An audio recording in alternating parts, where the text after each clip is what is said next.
Best of luck collector madam.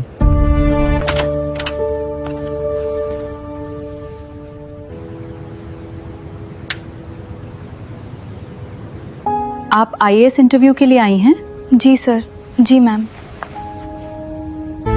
आपने अपनी पढ़ाई कहाँ से की है? सर गांव के सरकारी स्कूल से, फिर जिला कॉलेज से ग्रेजुएशन किया। कोचिंग नहीं ली सर। इंटरेस्टिंग। आपके पिता क्या करते थे? सर वो स्कूल में चपरासी थे। और अब वो नहीं हैं। अगर आपको किसी बेहद गरीब जिले का प्रशासन संभालना पड़े तो आप सबसे पहले क्या करेंगी? सर सबसे पहले शिक्षा और स्वास्थ्य पर काम करूंगी। गरीबी का सबसे बड़ा कारण अवसरों की कमी है। आप खुद एक बेहद गरीब परिवार से हैं। अगर आपको इतनी बड़ी पोस्ट मिल गई तो क्या आप बदल जाएंगी? सर गरीबी इंसान की सोच नहीं बदलती, वो सिर्फ उसके हालात बताती है।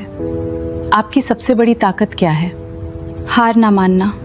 और सबसे बड़ी कमजोरी? मेरी माँ। मतलब? अगर माँ रोती है तो मैं मजबूत नहीं रह पाती। अगर आज आपका चयन नहीं हुआ तो मैं फिर से कोशिश करूंगी सर, क्योंकि मेरे पास हार मानने की सुविधा नहीं है। Thank you Kavya.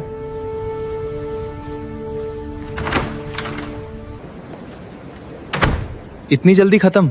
लगता है बाहर कर दिया। जरा सोचिए, जब आपके पास खोने के लिए कुछ भी ना बचा हो, जब हर तरफ से सिर्फ ताने और तिरस्कार मिल रहा हो और जेब में अगली सुबह की रोटी के पैसे भी ना हो, तब क्या कोई देश की सबसे कठिन परीक्षा पास करने का सपना देख सकता है?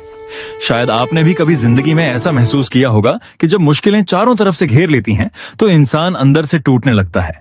लेकिन आज की ये कहानी एक ऐसी लड़की की है जिसने किस्मत की हर लकीर को अपनी मेहनत से बदल दिया। एक ऐसी लड़की जिसके कपड़े भले ही पुराने और फटे थे, लेकिन उसकी सोच इतनी अमीर थी कि देश के सबसे बड़े अधिकारियों को भी उसके सामने सिर झुकाना पड़ा। अगर आपको ऐसी कहानियां पसंद हैं तो वीडियो को लाइक करें और कमेंट में बताएं कि अगर आप इस स्थिति में होते तो क्या करते। सुबह का समय था। सर्द हवा धीरे धीरे पूरे गांव में फैल रही थी। कच्चे घरों के बीच से उठता धुआं बता रहा था कि लोग अपने घरों की शुरुआत कर चुके हैं।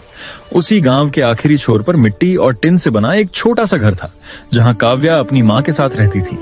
काव्या की उम्र लगभग 23 साल थी। चेहरे पर मासूमियत, आंखों में बड़े सपने और हाथों में मेहनत की लकीरें साफ दिखाई देती थीं।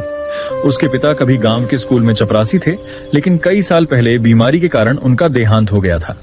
घर की जिम्मेदारी उसकी माँ पर आ गई थी, जो लोगों के घरों में बर्तन मांजकर किसी तरह घर चलाती थी। एक दिन काव्या अपने कमरे में बैठी थी और उसके सामने लकड़ी की टूटी मेज पर एक एडमिट कार्ड रखा था। वह बार